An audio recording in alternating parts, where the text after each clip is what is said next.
activity based costing. Let's continue further.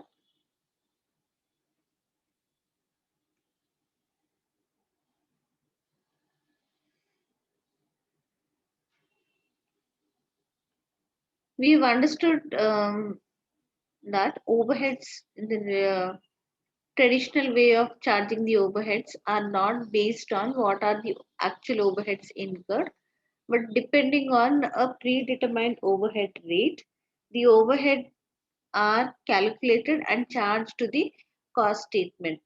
This could result in a over absorption or under absorption of overheads, and that has an impact on the selling price.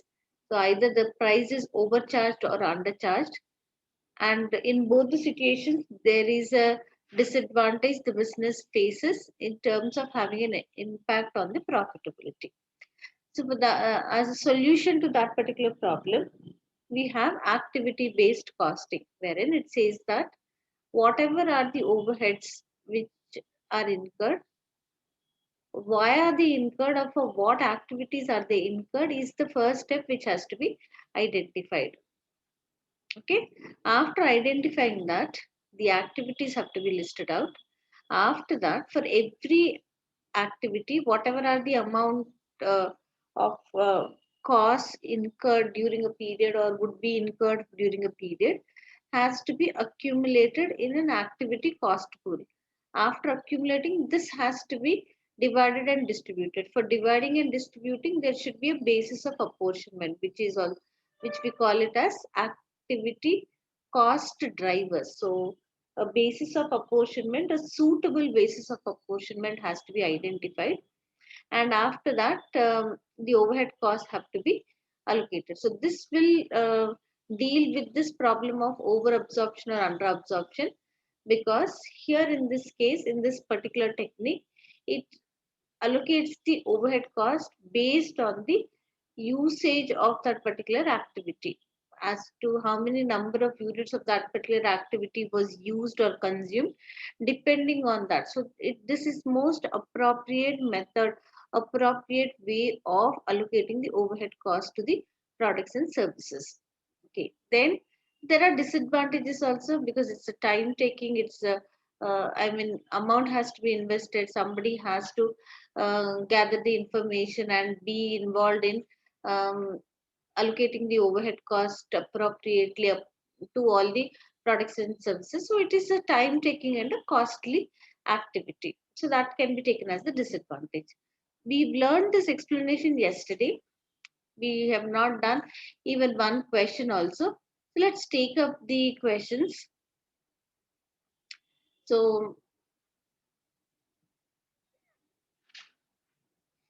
from the examination kit, we see that initially 21, 22, 23, let's take it up. The question 21 says, DRP has recently introduced an activity based costing system. It manufactures three products: product D, product R, and product P. The budgeted annual production is given as 100,000, 100,000, and 50,000. The batch size is given as 100, 50, and 25. Machine setup per batch is given. Purchase orders per batch, processing time per unit, budgeted number of batches. Then three cost pools have been identified. Their budgeted costs for 20x4 are as follows. We have machine setup cost 150,000, purchasing of material 70,000, processing is 80,000. The cost per unit attributed to product R for machine setup is $. Now, this is not a full length problem. This is it is addressing about, see here in let's see the details. Then I'll explain you how do we solve it. There are certain details which are mentioned about what is the production and other things. After that, see, these are the details which are mentioned. After that, it says that there were three cost pools. So each of these cost pools would accumulate the cost of various activities. So for three cost pools, there are three different amounts of overheads which are given to us. Okay, three overheads. So individually, each of them have to be divided and distributed. Unlike the traditional method where everything is distributed in one go, or it is charged in one go, one overhead rate, and then use that and charge it. That is not the case here in case of activity based costing. As many number of activities are there, that many number of calculations would be there. Okay. So when there are three amounts, three overhead costs, so three calculations should be there. But the question is, if it is a full length problem, we would take up all the three. But the question says that the cost per unit attributed to product are for only the machine setup. So among the three, we see machine setup is the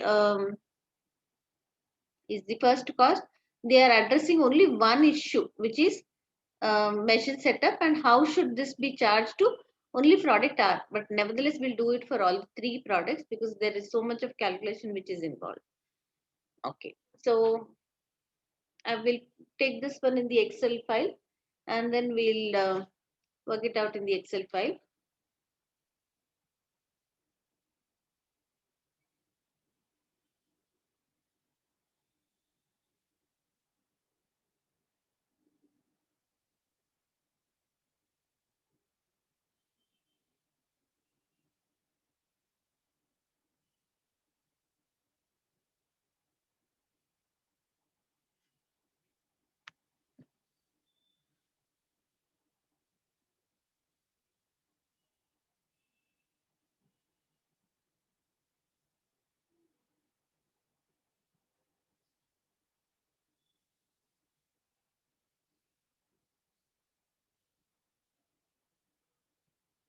Okay, so let's start. Question number 21.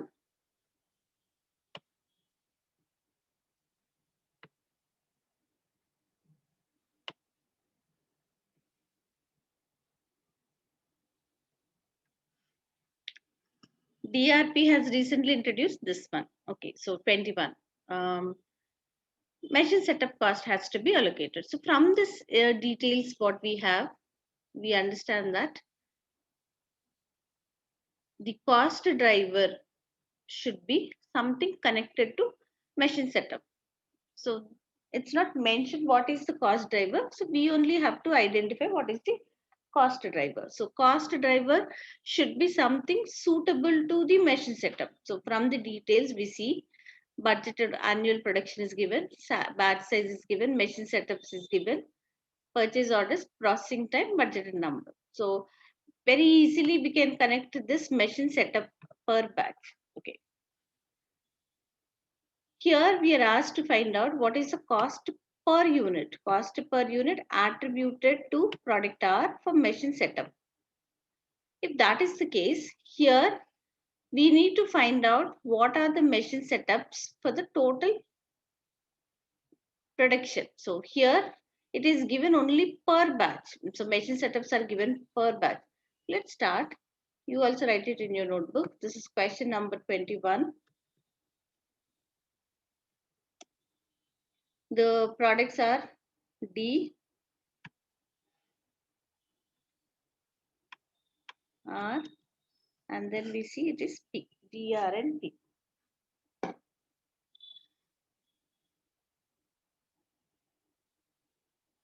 The total machine setup cost is 150,000, which has to be apportioned in the ratio of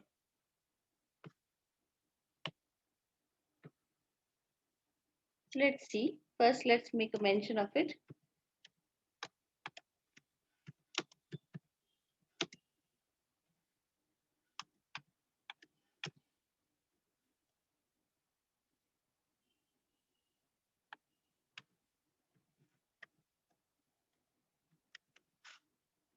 So we need to know what is the cost driver of this one. Cost driver. Cost driver would be machine setup for the total production. So because we need to know what is it per unit. So machine setups for the production. Then only it can be calculated as what is cost per unit. So for all the units we need to find out. But machine setups are given as per batch. So if it is given as per batch for the entire production, how many batches were required? So that is what has to be first calculated. So the cost driver, how can we mention what is the cost driver? Cost driver is nothing but the basis of apportionment. So machine setups,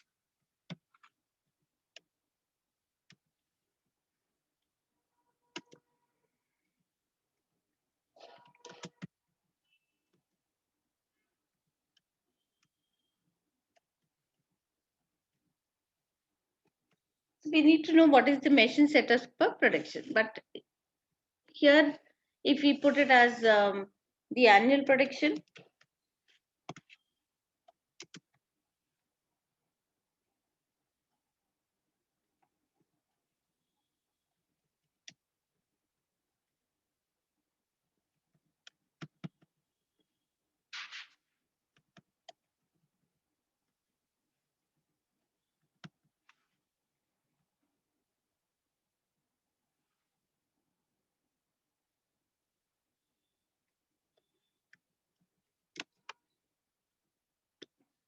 batch size in terms of units is given. In terms of units are given as every single batch has 100 units for first product, second product it has 50 units, third or it has 25. So how many batches would be there?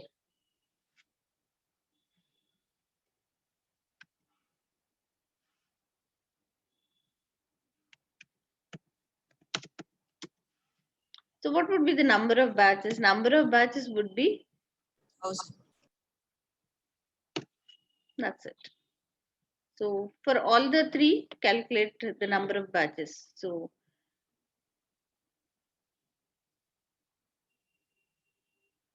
if we have to apportion the machine setup cost,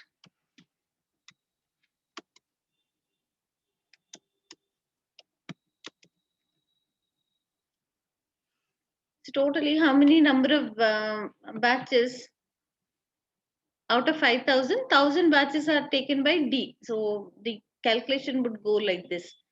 The amount is 150,000 into proportionate.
I'm really sorry. One more step is there. I'm really sorry. I'm sorry about it. These are only number of batches, but machine setups per batch is needed. Sorry. I'm really sorry about it. Machine setups has to be calculated. See, machine setups per batch is given.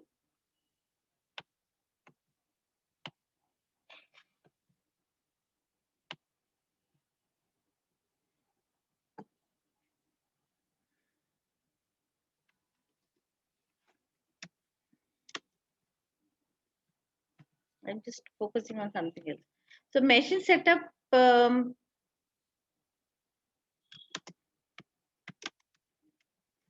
every batch, the machine setups required are 3, 4, 6. So total number of machine setups is what we need to find out.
So the cost which is charged to them divided by the output.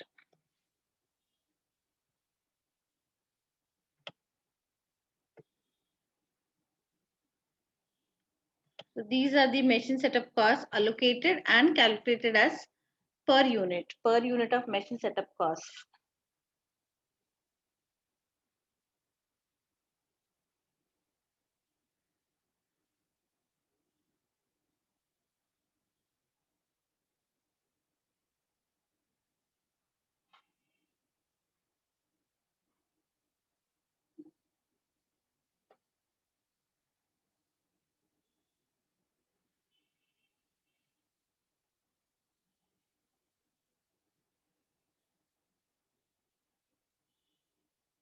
Let's take up the next question, 22.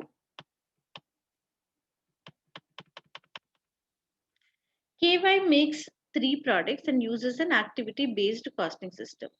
The store's receiving costs, which are driven by the number of component deliveries, make up 6,840 of the total production overhead cost. Driver analysis for KY revealed the following information. Products for XYZ, budgeted production in units are given, number of component deliveries are given, number of issues from stores. Then the total cost attributed to product Y for component deliveries using the proposed activity based costing system is. Okay, so we have details provided and the overhead cost is also mentioned to us as 6,840. This is for the store's receiving costs, which are driven by the number of component deliveries. Number of component deliveries. That is the basis of apportionment. Based on that, the cost has come out to be as 6,840. So how do we apportion that cost? 6,840 has to be apportioned to product XYZ, out of which we are only asked to find out what is it for the for product Y.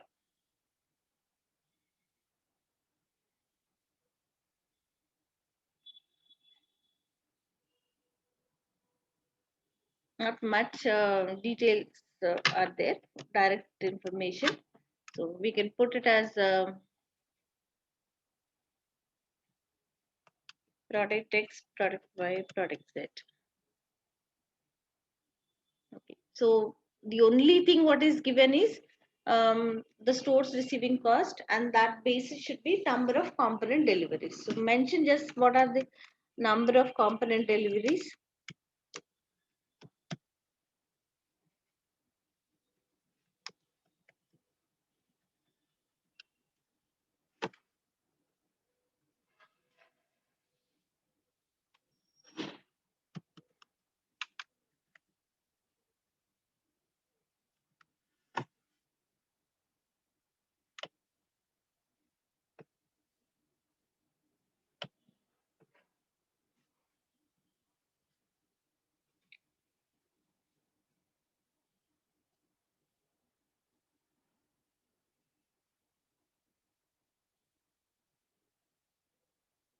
What is the cost? The cost is 6,840. Now 6,840 has to be apportioned in the ratio of 500, 600 and 800. Simple.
There is an alternate way also to calculate this. Instead of taking like this, what we can do is, because the total number of component deliveries, when we add them up, it is 1900. The calculation can also take up like this.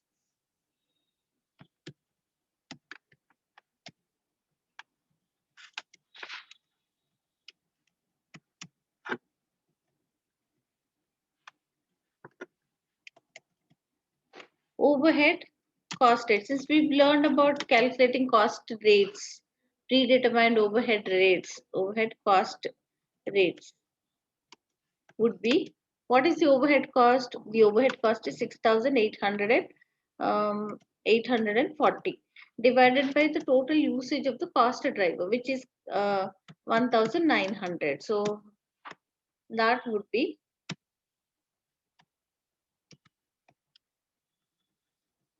3.6. So take 3.6 and charge it to X, Y, Z. So if we have to charge it to X, how would we charge? This would be 3.6 into the usage for X is 500. So it would be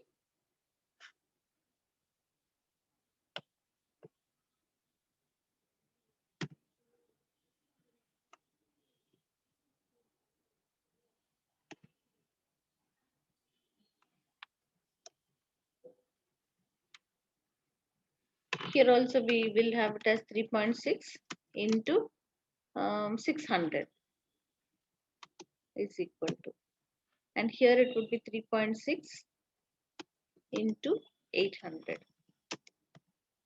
Okay, either ways we can do. Anyway, whichever you feel comfortable, you can take it up that.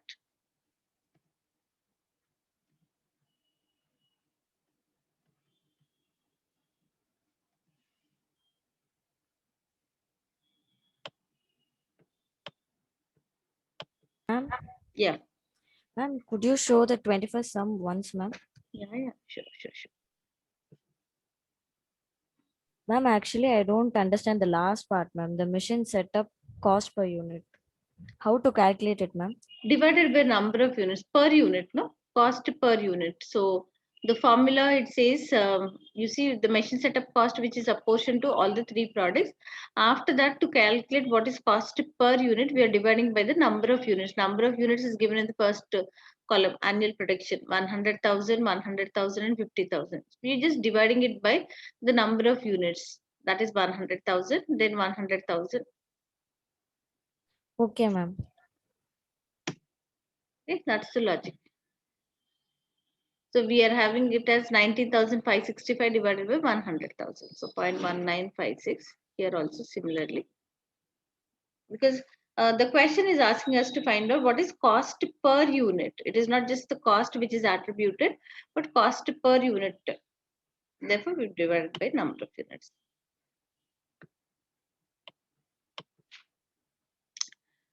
Any more students joined? Some event is there in college or something?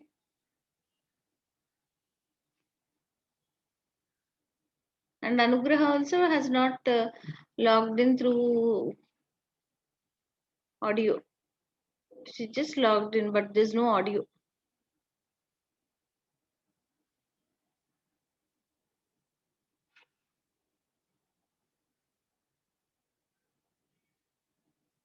Some other program is there in college or something. Are you going to college? Colleges are We open. have online classes right now. Okay. So for you, college has not yet open. Not offline college. Okay. No. That's what I'm saying. Physical classes have not yet started for you in the college campus. Okay. Yes, ma'am, not started. Okay. 23rd one, LMN has recently introduced an activity-based costing system. It manufactures three products: product L, product M, product N. Budgeted annual production units are given as 300,000, 300,000, and 150,000. Match sizes are given as 1,000, 2,000, and 2,000. Then then we have purchase orders, then we have processing time per unit. Then 3 cost pools have been identified. I think it's the first question only. The data seems to be like the first question. Okay, the model is same. So now the cost per unit attributed to product L for processing time.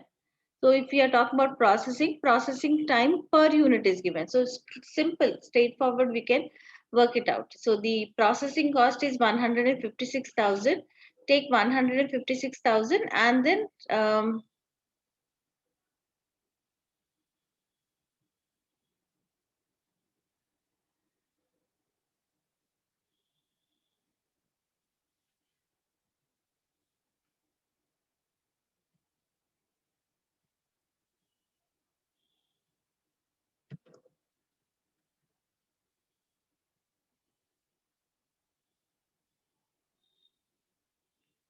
product L, product M, product N.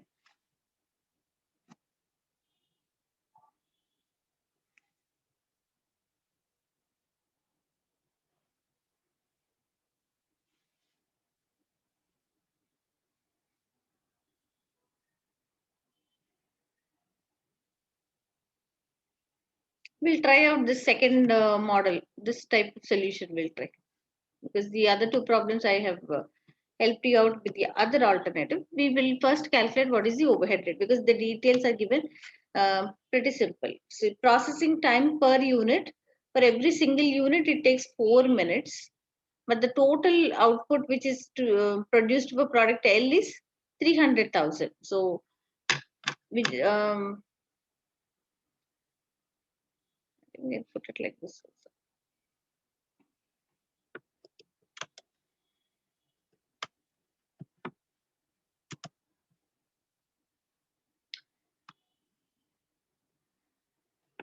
Production units are given. Production units are 300,000.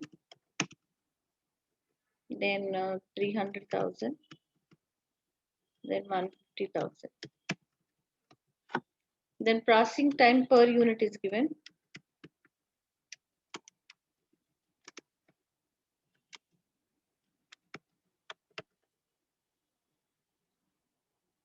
Four, 6, and then 6. Total processing time.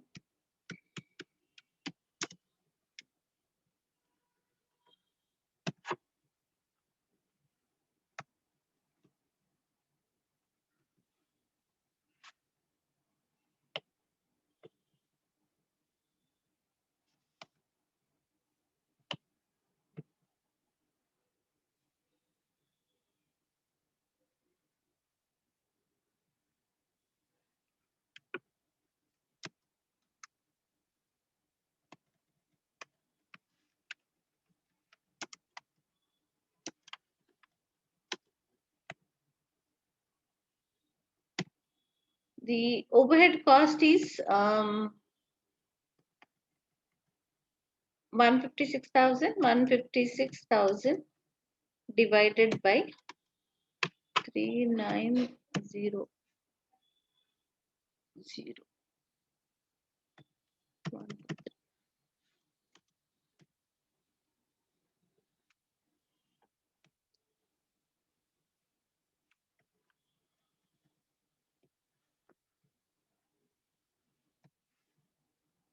Rate is calculated as the calculated value is 0.04.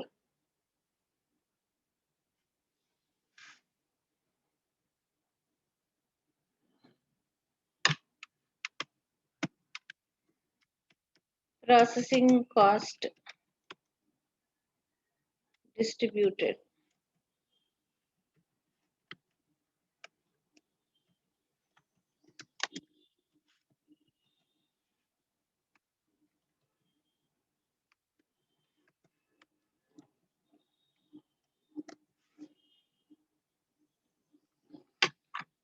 It will be 0.04 into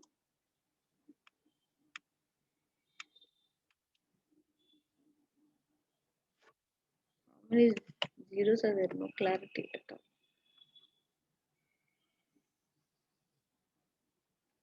So that's 1 million. Sorry, that's 1,200,000.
Oh, it is again find out what is cost per unit.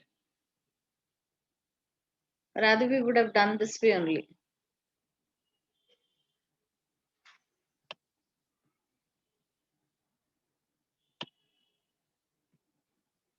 Okay.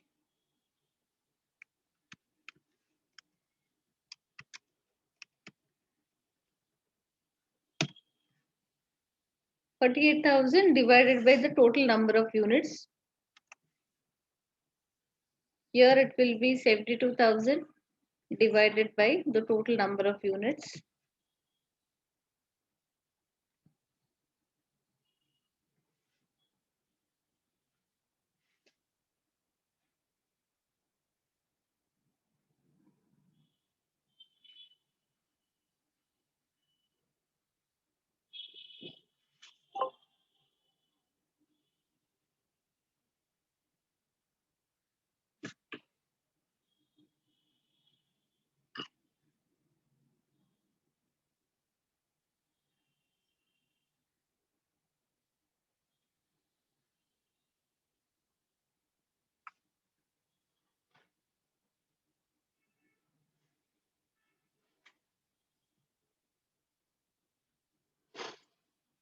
Will you quickly work it out 24 now? It's a similar question. I hope you are able to see this question on the screen. If you can see this, the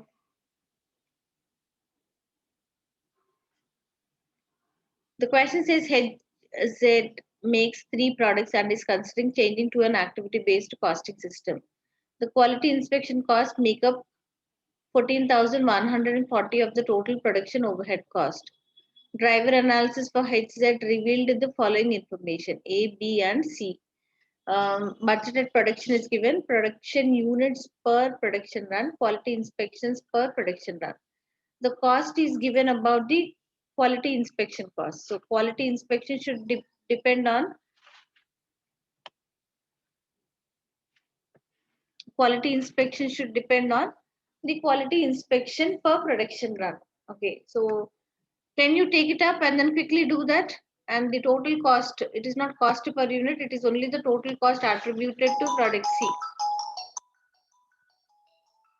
1 second.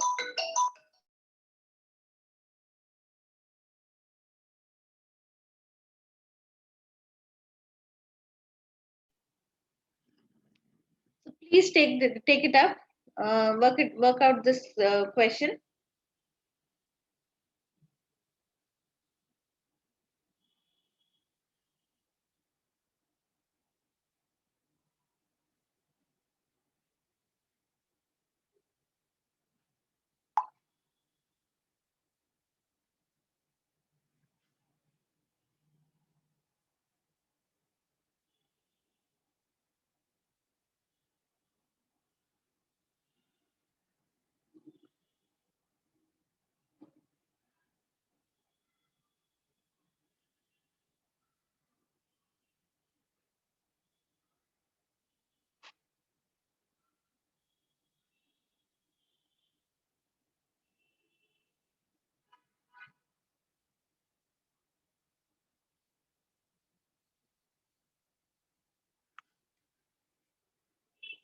See, quality inspections are given per production run.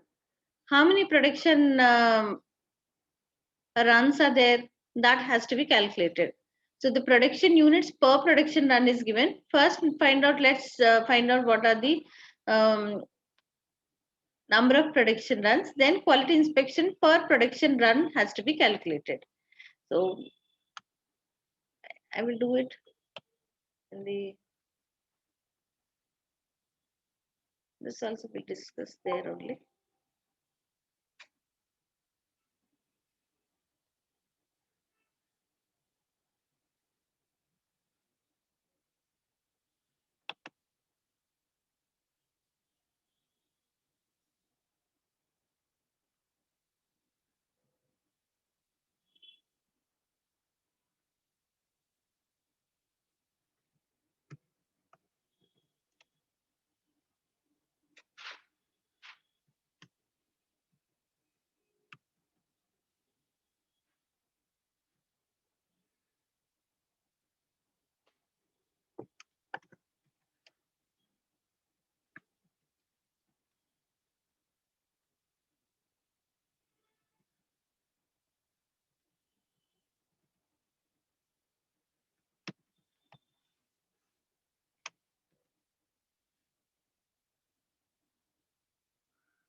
After that, we are given about what is quality inspection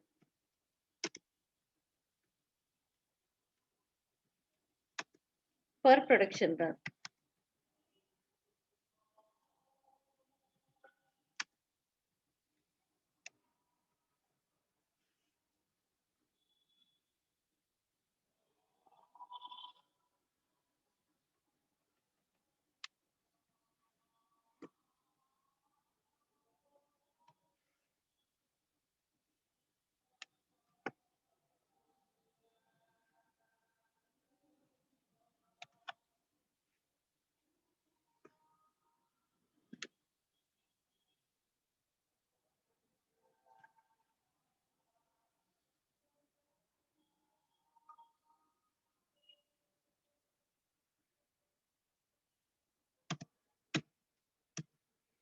So how many number of quality inspections were taken?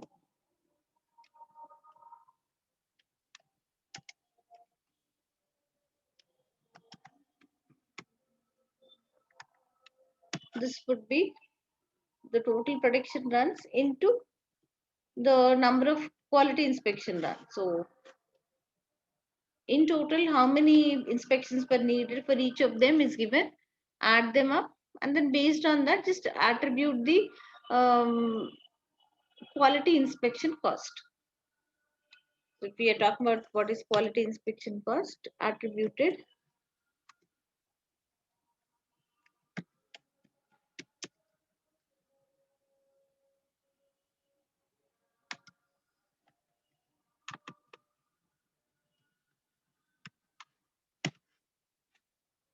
the total cost is 14,140, 14,140 into the usage is 2,000 divided by the total amount is 20,000.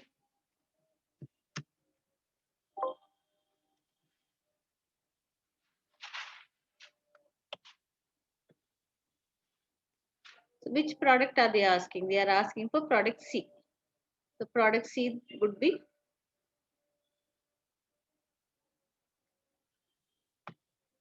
8,489.4.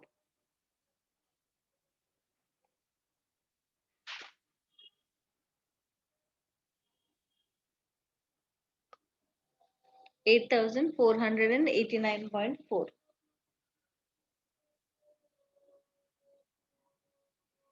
25th question.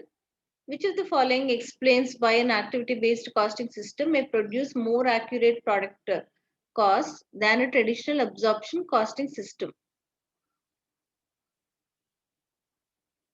Better cost control is possible. Where is it possible? Is it in case of ABC or is it in traditional absorption costing? So here the question is asking us which of the following explains why an activity based costing is needed, because with the help of activity based costing there is a possibility of better cost control. So do we see that this is an advantage? Please respond.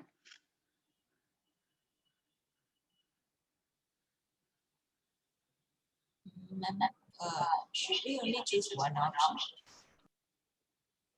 No. See, for each of them, is it an advantage or not? It is not which among them is an advantage. So here we need to, in the exam, if such a question comes, so now this is an advantage because with ABC, we are only charging that cost which is consumed, which is used. So only attributed amount of cost is directly connected to what is the activity which was taken up. So there is no over absorption of cost. Costs are under control. So in the exam, you have to sorry, you have to choose this one and put a tick mark here. Then take up the next one. Arbitrary allocations of arbitrary allocations of costs are avoided. So is it an advantage? Yes, ma'am.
Just a minute. I'll just continue. Just a minute. So based on that, when we look into the PPT, we see that there's still some arbitrary allocations which are not properly done. So that reason, uh, this cannot be taken as an advantage. Okay. Why are we saying it is appropriate, and why are we not able to say that it is most appropriate? Because selection of cost driver is an issue there. If the cost driver selected is not the appropriate one, then that again becomes a problem. So second one, we cannot take that to be as an advantage. Third one, better product pricing is possible. Yes, because costs are appropriately allocated. Therefore, um, better pricing, product pricing is possible. The choice of cost drivers is easy. Is that easy? It is not so easy because appropriate cost driver has to be selected. So it's not so easy. Then can be applied to service companies. So it yes, ABC can be applied even for service companies. So the right ones are um, so here, this one is the right one. This is not an advantage. We can take it as, and then better product pricing is there. It is not easy to choose the cost drivers, and then can be applied to service companies. So these are the costs which are, these are the questions which are given for ABC. And then the examination kit has only this many number of questions, and then we have other topics which have started here. So let's move ahead and then go back to the PPT and take up the other topics.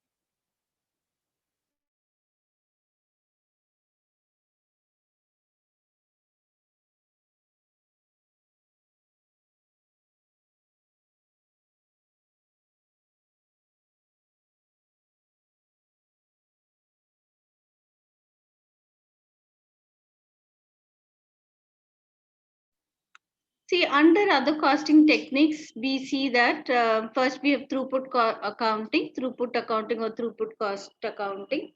Then we have joint product costing. Then we have digital costing. So there are three things which are mentioned in your syllabus, but there are otherwise we have many other topics. What is covered in the syllabus, we'll focus on that. So here we have throughput accounting. Throughput accounting, it says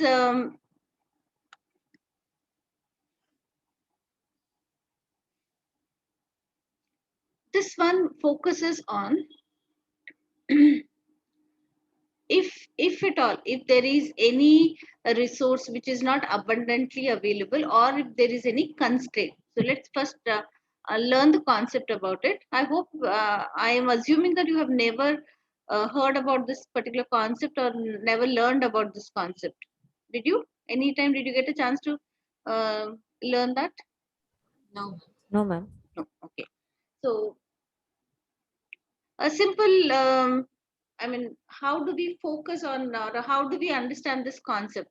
I'll give a very I mean an example uh, which we can relate it to. Let's say that you are writing an exam and last half an hour time is all what is available. If that is the case, and you see that in your question paper you still um, see there are two sections unanswered. One is an essay section, another one is a MCQ section. So let's put it like that. So only half an hour time is available. So what do? To do justice to that half an hour and maximize your marks. Marks maximization is very important there. Within that half an hour time, you would choose a category where the marks would be the maximum in that half an hour. So maybe you will take it up as MCQs first. So you may finish the MCQs within half an hour and then also write at least one part of the essay. If you start with essay, there is no guarantee that the essay would be completed in that half an hour. So the other MCQs would be completely untouched. So this is how you take up the planning. Why? Because there is some limitation there. That is the availability of time. So some constraint is there. You cannot take it up. You cannot do it. As you plan to, or you are not free in terms of the resources which are available. So there is a constraint. So in such situations in business also, there may be some time or the other, there may be some constraint, something which is not abundantly available. There is some limitation, some restriction. So that is dealt under cost volume profit analysis. So that is separately dealt there. Um, a variation of that limiting factor analysis is throughput accounting. So the examination example, the one which I gave you. So for every single minute, how many marks can be earned? Marks is your criteria. You have to maximize your marks. So every single minute of that constraint, the time, how many marks can be earned is what is your basic analysis. So every situation we also take up something like that. We take up analysis about, with the given resources, with the given constraints, with the given bottlenecks, how can we maximize the profit? Okay. um, the the concept, it actually should be taken as marginal costing. I gave you the equation. In fact, actually this should be that should be first done, then throughput accounting, but it is in the order, so we are proceeding further. So the controllable profit is sales minus variable cost. The other day also I have mentioned that there is a cost which is under the control of the manager, variable cost. So sales minus variable cost is called as profit. What profit? This is controllable profit. So controllable profit is also called as contribution. There is a term called as contribution. So contribution will become the criteria. So every single unit of that limiting factor, what could be limiting factors in a business? Labor hours could be limited, machine hours could be limited, material availability could be limited, demand could be limited. There are many constraints in a business. So for every single unit of that limiting factor, how much contribution is earned? That is the focus there. So every single minute in your examination, how many marks can be earned when you're looking at that? Here you have to talk about every single unit of the limiting factor. How much is the contribution? Because that's the controllable profit. So how much profit can be generated? The concept wise, that's the concept.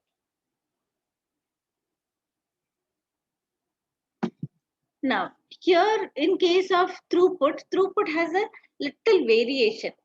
The variation is sales minus variable cost is contribution. So instead of taking all the what do we have under variable cost? We have material cost, labor cost, direct expenses. These are all variable overheads. All of them are variable in nature. This concept of throughput does not take everything to be variable, but it takes only the material cost to be as variable. What about labor and variable overheads? They are taken as operating expenses and taken to be as fixed costs. So the variation what we see here is sales minus material cost is contribution, but instead of calling it as contribution, that is called as throughput. The logic is the same. So every single unit of the limiting factor, how much contribution is earned or how much throughput is earned.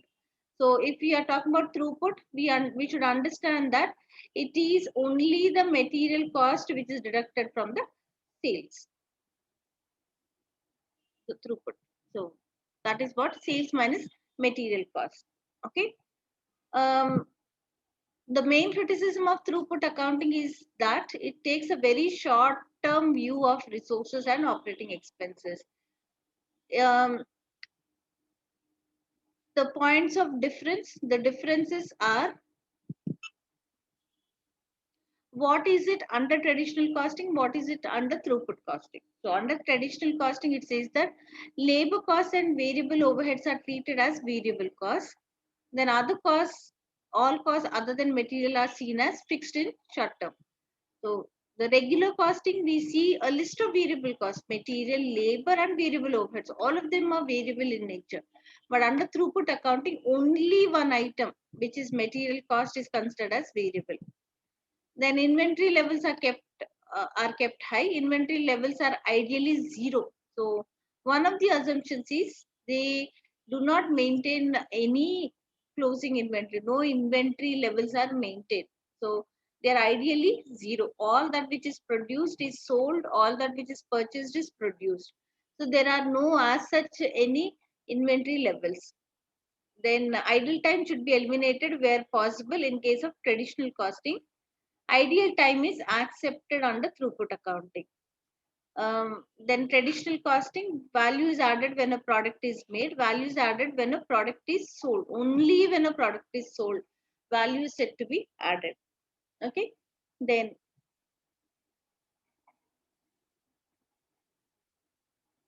profitability can be determined by deducting a product cost from selling price. The total, see, the profitability is after deducting the total product cost. What would we have under product cost? All the direct costs plus the manufacturing cost, all of them are deducted. We have the profit. But here in case of throughput, profitability is determined by the rate at which money is earned. It is not by deducting the cost. So minus variable cost, minus fixed cost, that's not the way. It is a percentage. So assumed percentage or calculated percentage. So profitability is ascertained by calculating a rate. So these are the points of difference under um, throughput costing and then the traditional costing.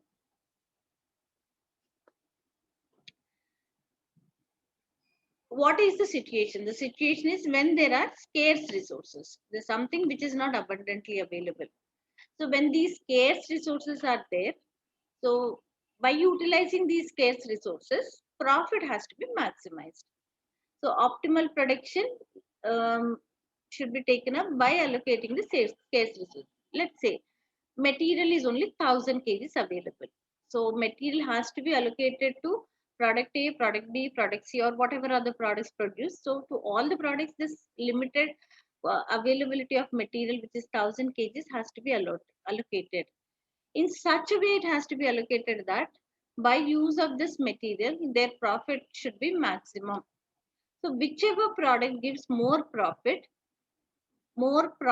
per unit of the limiting factor, whichever gives more profit per unit of the limiting factor will be allocated more amount of these scarce resources.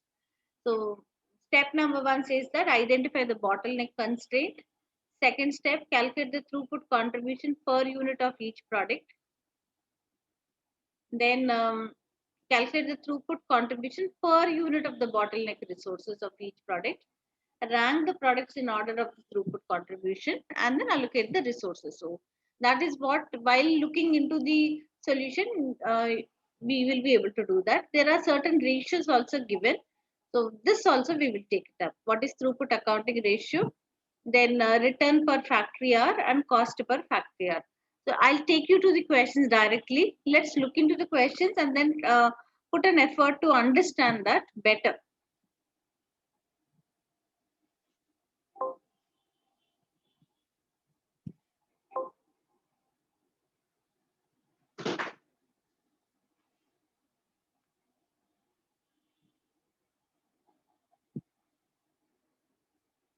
So this is quite other elements of cost. The first question, don't be, don't have a worried expression.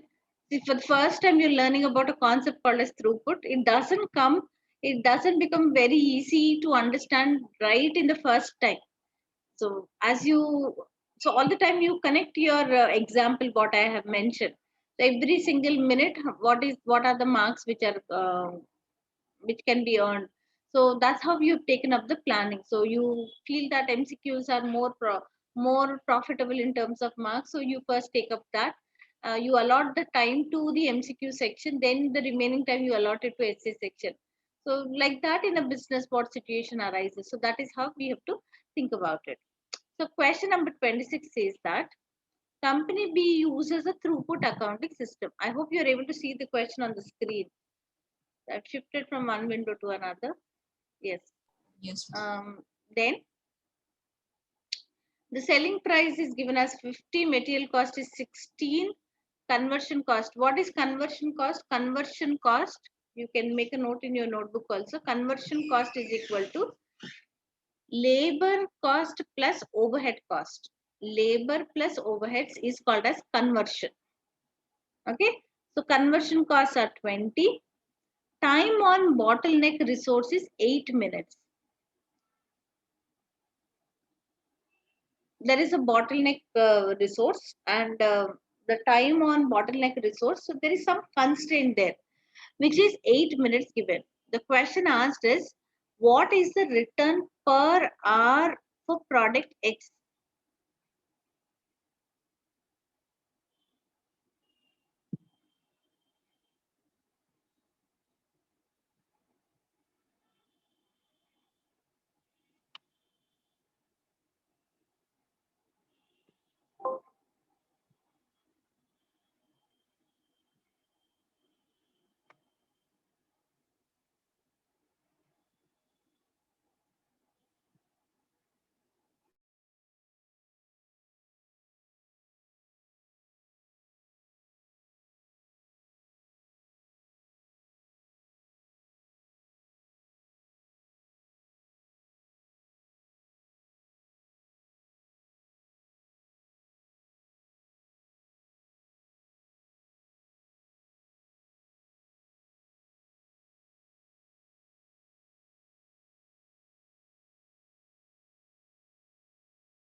The question is asking us to find out what is the return per hour. How do we calculate what is return per hour?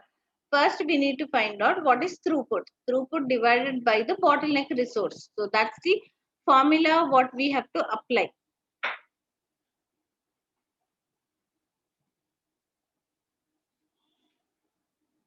The ratios are given as, the first one is, how do we calculate throughput accounting ratio? Throughput accounting ratio is equal to return per factory hour divided by cost per factory hour. But how do we calculate return per factory hour? Return per factory hour is given as, calculate what is throughput divided by the product's time on the bottleneck resource. So how do we calculate what is cost per factory hour is also given. For the moment, we are asked to calculate what is return per the bottleneck resource. So return per factory hour is, first find out what is throughput. Throughput divided by product's time on the bottleneck resource. Now what is throughput? That's question number 26.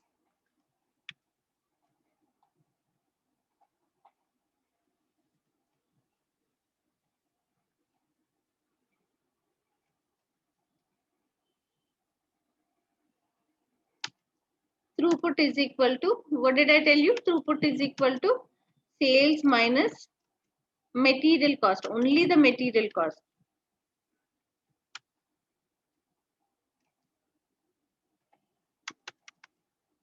Which is equal to, selling price is 50, 50 minus material cost is 16.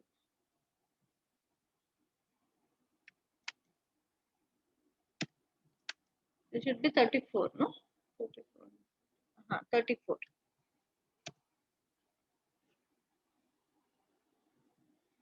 Then we have time on the bottleneck resource is given as 8 minutes. Okay.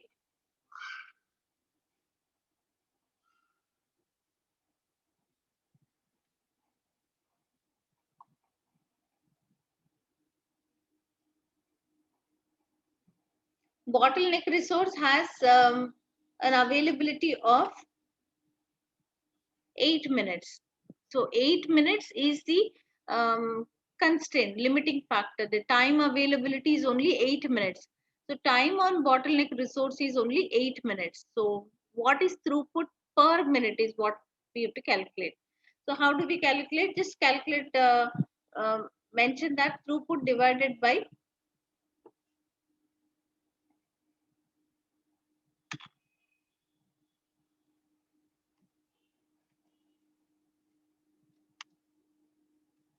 return per unit of the bottleneck resource. That is what we are calculating. Return per unit of the bottleneck resource. The unit measurement here is given as minutes, okay, per unit of bottleneck resource, or we can put it as per minute of bottleneck resource.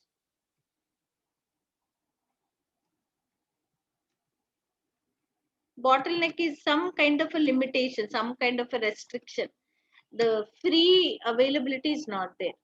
So we already got what is throughput. The formula says it should be throughput divided by time on bottleneck resource. So time, I'm just putting it as time. Okay. So now how do we do the calculation? This will be 34 is the throughput divided by 8 minutes.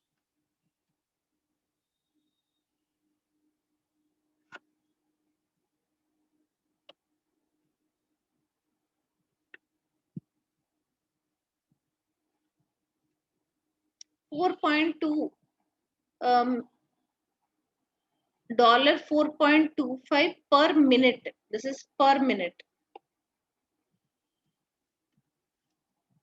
Is the question about per minute only? What is the return per hour? So how do we take up the calculation? Because the bottleneck resource is given in minutes. So if it is given in minutes, then we can convert that into minutes. Then if it is in hours, then we have to convert that into hours. So that's a simple calculation. How do we do with that? We just have to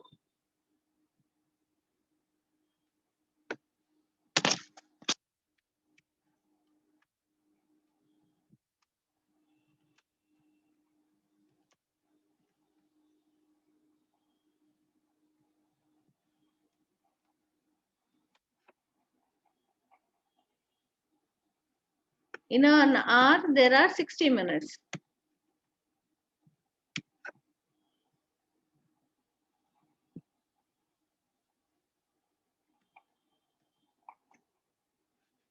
Okay, C is the right option. Answer is C.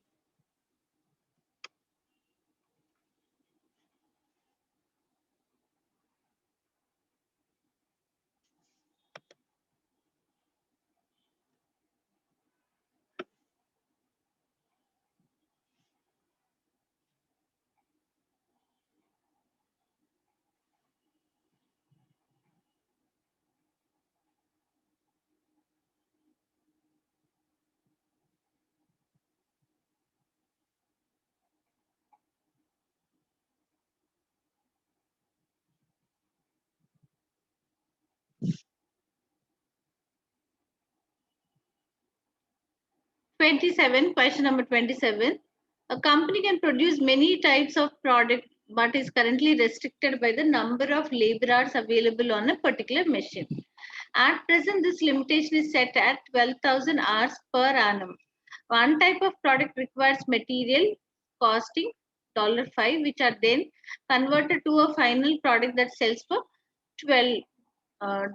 Each unit of this product takes 45 minutes to produce on the machine. The conversion cost of the factory are estimated to be 144,000 per annum. Throughput accounting ratio for this product is, so what is throughput accounting ratio? So first we need to write what is throughput accounting ratio.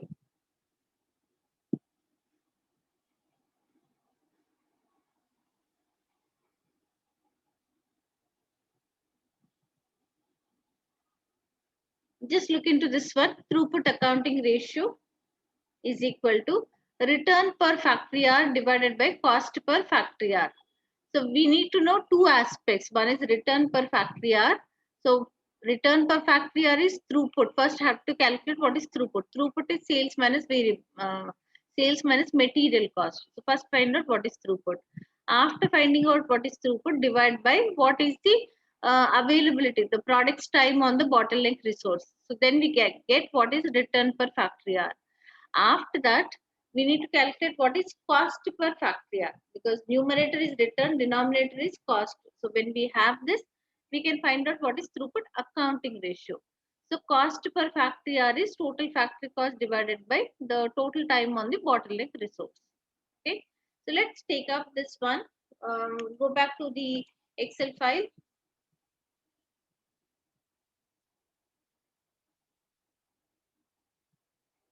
Let's mention the formula.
Return per factory hour is equal to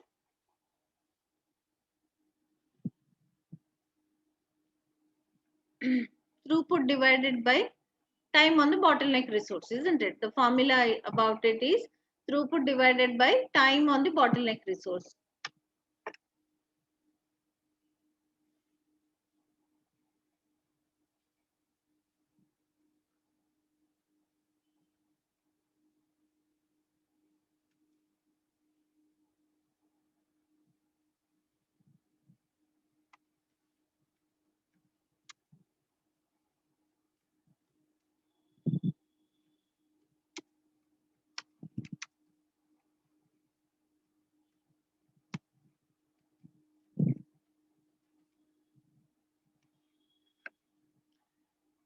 So we can put this one here directly. What is throughput? The selling price is 12. Do you see that? Minus the material cost is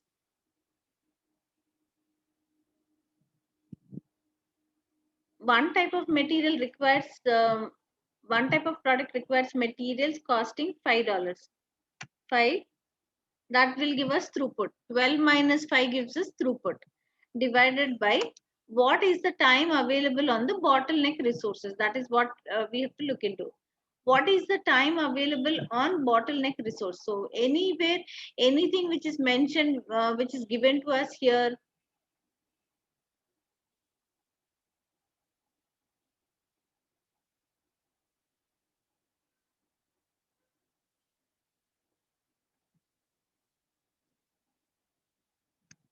45 minutes. I didn't get you. Please repeat it. 45 minutes.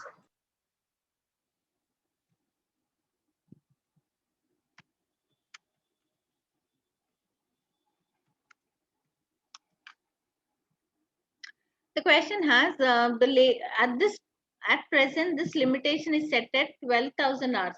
So the total time which is given is for 12,000 hours per annum. Okay. Then one type of the product requires material cost is 5, selling price is 12. Each unit of this product takes 45 minutes to produce on the machine. The conversion cost for the factory are estimated to be 144,000.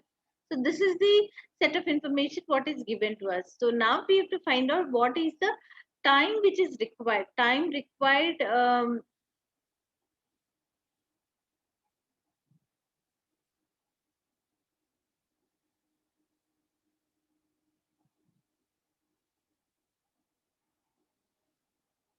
each unit of this product takes 45 minutes. So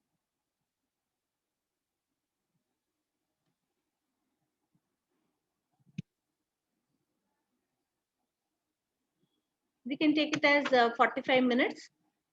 But we started writing this one on, we've started writing, sorry. We've started writing this one as per hour. So how many hours? So if it is 45 minutes divided by 60 minutes. In an hour, there are 60 minutes. So what portion of the hour?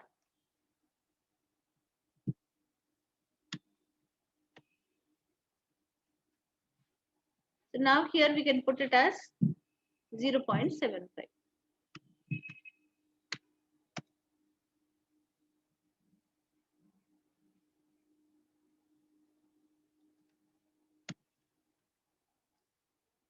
So 12 minus 5 is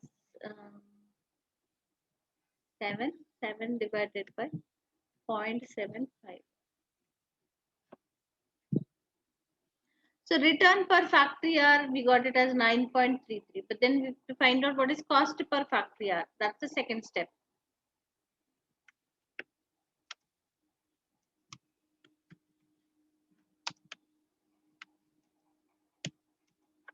The total cost, the conversion cost for the factory are estimated to be 144,000. So all cost other than material cost, that is the here in this case of throughput, the labor, the production overheads, the variable overheads, all the overheads are considered to be as operating expenses or the fixed cost. So now that is incurred at the amount of 144,000. So the conversion cost for the factory are estimated to be $144,000. So in a year, if it is 144,000, the limitation of the number of hours per annum is 12,000. Do you see that? The cost is for 1 year, the cost is 144,000. For 1 year, the total time in number of hours is given as 12,000. So we can find out what is cost per factory hour. The total cost is $144,000 divided by 12,000. So that gives us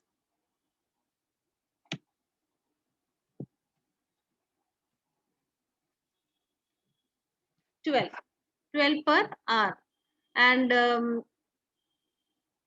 return per factory hour is 9.3. Find out what is throughput accounting ratio.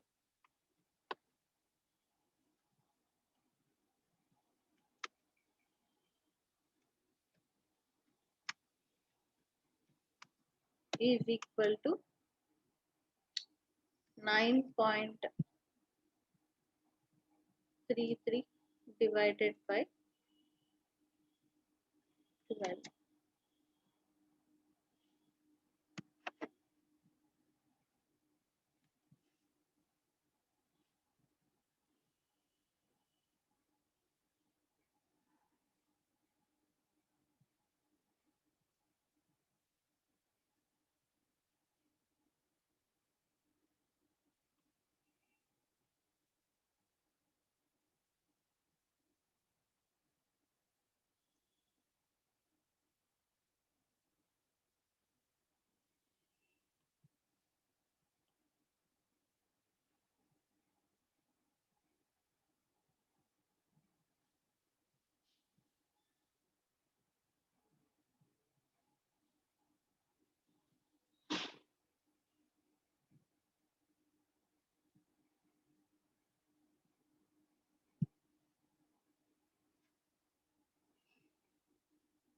Did you speak to your faculty about the material?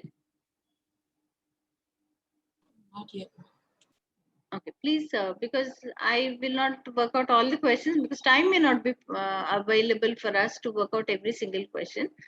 If you can also take up few questions for homework, in that case,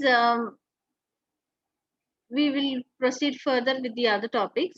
And at the end, if there is still some more time available, the unsolved questions or any question where you have a doubt and all can be taken up and then we can solve it. So as of now, we should proceed further looking into the question. So now it's only 15 minutes time available. So I will not start a new topic, but we'll work out questions from throughput accounting only. Okay.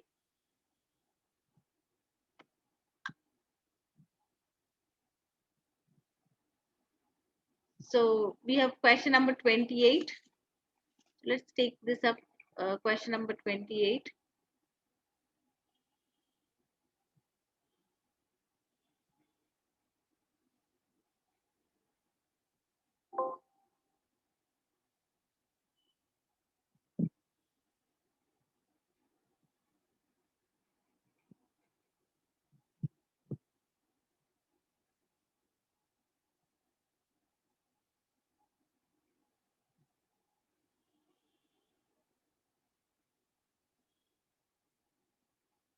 Who's Anugraha?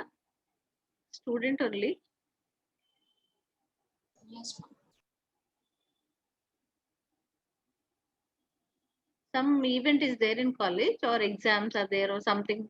Why is the strength so less?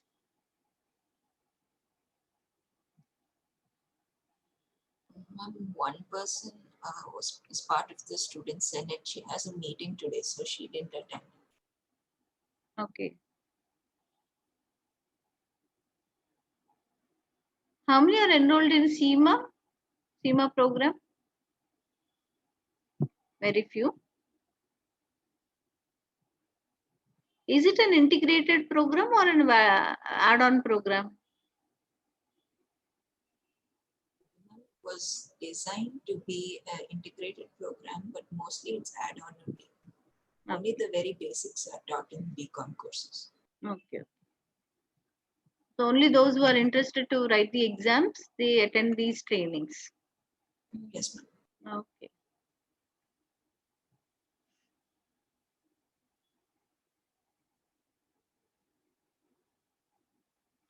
Yours is the first or the second of which batch is it? CIMA batch. Ma'am, I think we are the second or third batch. I'm not sure. Okay. Okay. So your seniors, did they do well in CIMA papers? We've never spoken to our seniors. Okay. We Okay. don't know. And moreover, for the past 1 year, though it is all all closed, and I don't think you got a chance to interact with them and then know about this program. Okay.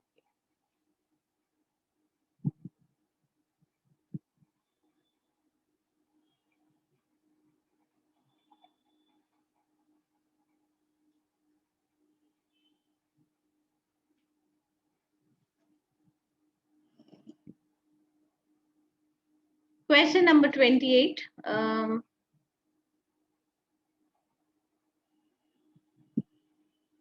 A company produces two products S&T which pass through two production processes X and Y. The time taken to make each product in each process is product X, product T. Then we see product X and Y, process X and process Y. The time taken is 5 minutes, 7.5. Okay, those details are given. The company operates 15-hour day and have an average downtime each day of 1.5 hours for X and then 1 hour for Y. The cost and revenue for each unit of each product are given to us. So we have the cost structure also mentioned. Then the selling price is given. Sales and demand restricts the output of S&T to 50 and 80 units a day respectively.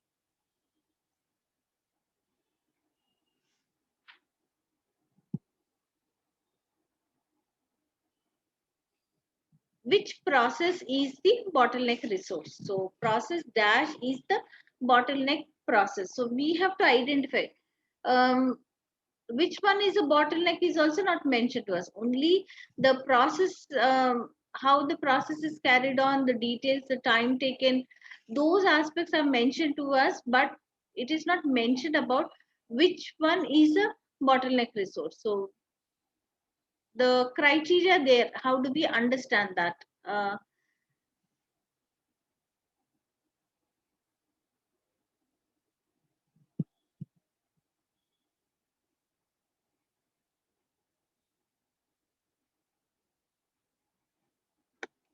There are two products, there are two processes. So process X and process Y we have. So these two processes are used to produce these two products called as product S and product.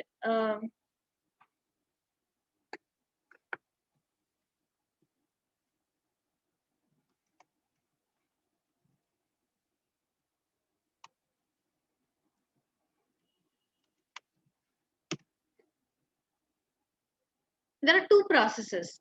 The involvement of two processes, with that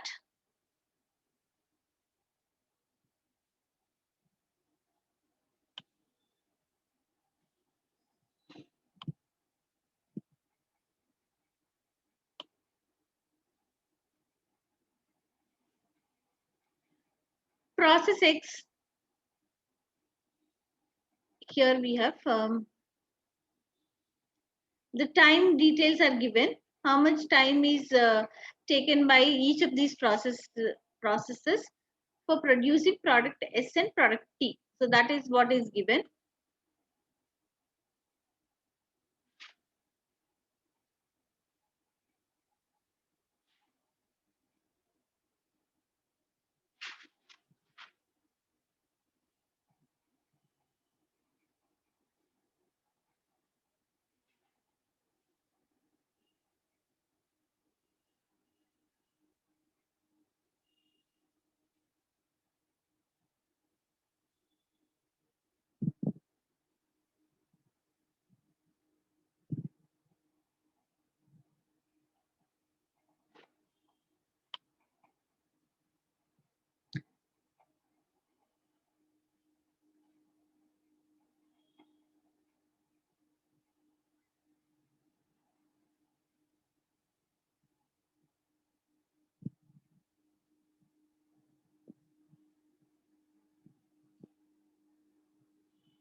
Okay.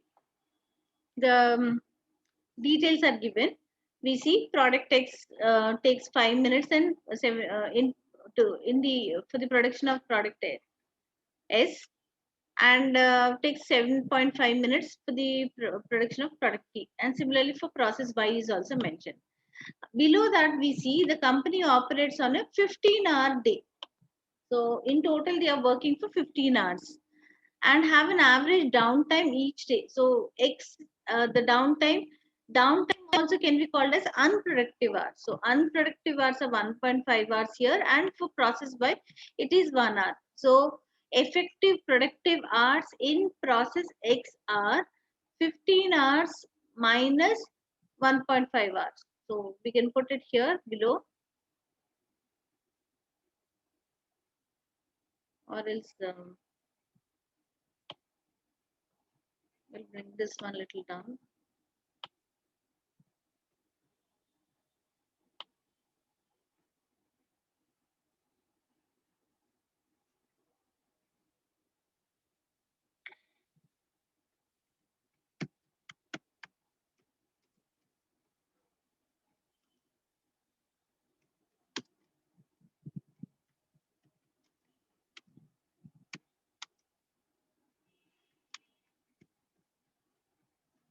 Then productive hours, let's put it as productive hours in process X.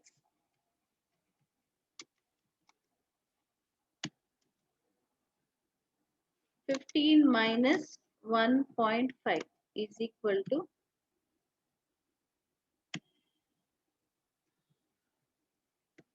13.5 hours. Similarly, find out what is it in process Y.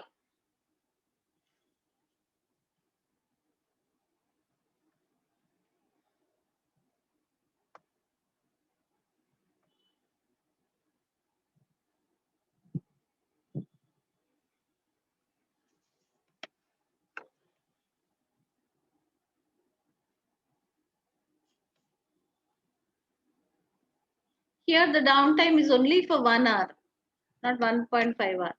So that will be just 14 hours. So 15 minus 1 hour. It's 14 hours. Okay. Now 13.5 hours is what is available in process X, but the time which has to be allotted to product S by process X for making 1 unit of a product is 5 minutes, and in product and for product T it is 7.5 minutes. So the availability, the operating hours is 13.5 hours, then 14 hours in process Y. This has to be allotted. So this total number of 13.5 hours have to be allotted between product S and product T. What is the time which is taken? 5 minutes. So out of total 13.5 hours,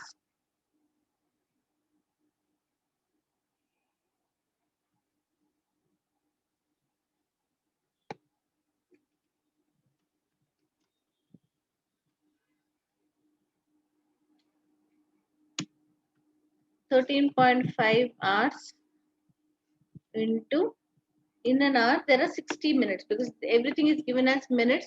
So let's convert that into minutes.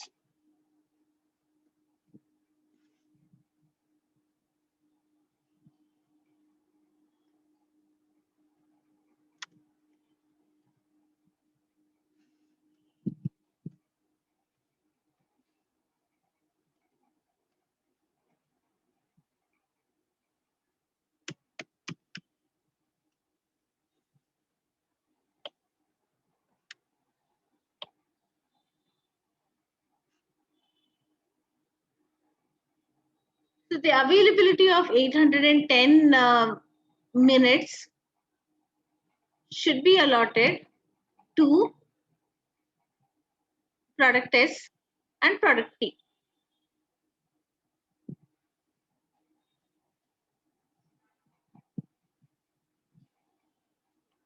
For 1 unit, the time required is 5. Okay, 5 minutes. 5 minutes is what is the time required. So how many minutes are available? The total minutes which are available are 810. With 810 minutes, how many units can be produced? The logic goes like this. See, to produce 1 unit, the time required is 5 minutes. How much do they have? The available time, the productive time availability is, they have 810 minutes. So how many units can be produced? Same is the logic for product T also.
we'll take it up in tomorrow's class.